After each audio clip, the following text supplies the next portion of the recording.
ఈ సంబంధం బాగుంటుంది నీకంటే, లేదు నాకు ఇంకా బెటర్ వాడు కావాలి, నాకు ఇంకా బెటర్ భార్య కావాలి. కాదు, నీ బలహీనతలకి తిను కరెక్ట్గా ఉంటుంది అని అంటే, లేదు లేదు నాకు లుక్ వైజ్ బాగుండాలి, నాకు ఉద్యోగం వైజ్ బాగుండాలి, లేదు ఒకవేళ వారు లుక్ వైజ్ ఉద్యోగం వైజ్ బాగున్నా నీకు నరకాన్ని చూపిస్తారు అని అంటే, లేదు లేదు I'm looking for something better.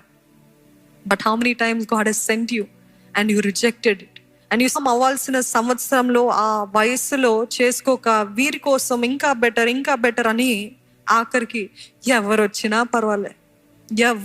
పర్వాలే కాళ్ళ మీద పడుతుంటారు, చేసుకోండి మా కూతుర్ని, చేసుకోండి మా అబ్బాయిని, వయసు దాటిపోతుంది చేసుకోండి. మరి ఇంతకాలం ఏం చేస్తారంటే, we were looking for something better, we rejected many things, many proposals, ఎన్నో మంచి వచ్చింది, కానీ ఇంకా బెటర్ వస్తుందని అనేక వాటిని తృణీకరించాం. కాబట్టి ఇప్పుడు ఇలాగ